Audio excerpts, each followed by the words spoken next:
An unusual case of bullying is getting national attention today. 15-year-old Benji Backer says he was the target of harassment, name-calling, and foul language. Not from his classmates, but from his teachers. Backer says they disagree with his conservative political views, which he's made known. And he says they didn't just pick on him, but they also attacked his family.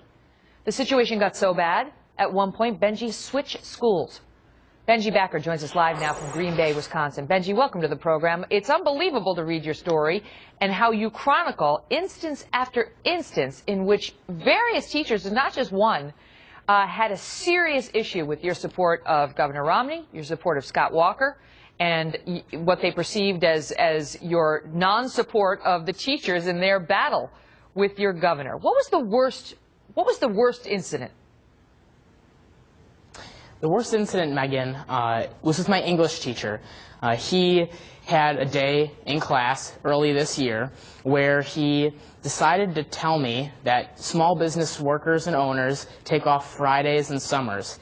He also told me that he worked harder than my dad. He told me that he didn't have enough money to stabilize his family working for the teachers, so he had to work in the summer painting houses. And this went on for a few months. Throughout those few months, he asked how much my parents made. He again told me how much harder he worked. And I actually looked up his salary and showed it to him.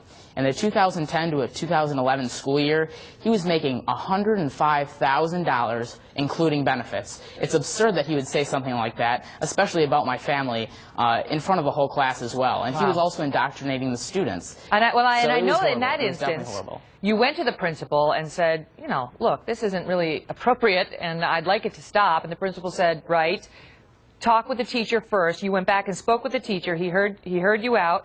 And then at the end of it, he said to you, you know how you went down to the principal's office? And you said, yes. And give us the cleaned up version of what he then said to you. Well, he said, well, I do not give a SHIT. It was something that totally shocked me. It took me aback, and I asked him why. And he said, well, the principal and I are good friends, so it really doesn't matter. It was something that was completely shocking to me. When you go through the list, I mean, this isn't the only time, as I mentioned, but you had, before the 2010 midterm elections, you were in the local paper, and one of your teachers made it very clear she disapproved of your engagement, saying you were wrong and misguided for being Republican. You wound up having to switch schools, but the problems continued.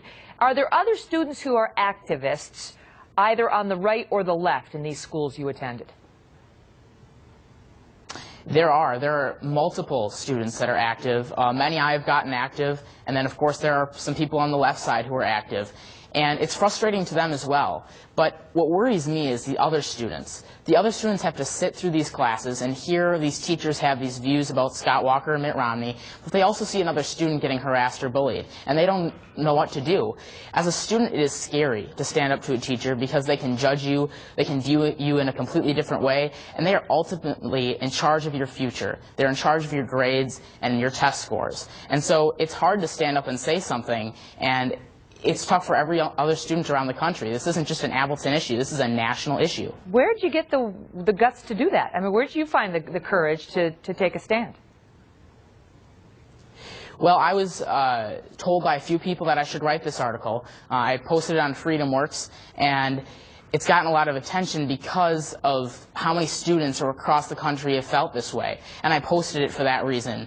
I had the guts to do this because this isn't about me. I will have negative repercussions because of this. But it's about the other students across the country who are dealing with these same problems, who need this to stop in the public school system. No, you won't. You won't have negative repercussions, because I can tell you right now, if there are negative repercussions to you for speaking out and being active politically in a way that's not disruptive, but just consistent with your own families and your belief system, you'll come back on the program and we'll name names, and these people will be shamed because they can't be doing this to 15-year-olds and 12-year-olds, which you were when this started, with impunity. I want to ask you before I let you go, they're investigating now. Do you feel like the principal cares? Do you feel like somebody's looking out for you now?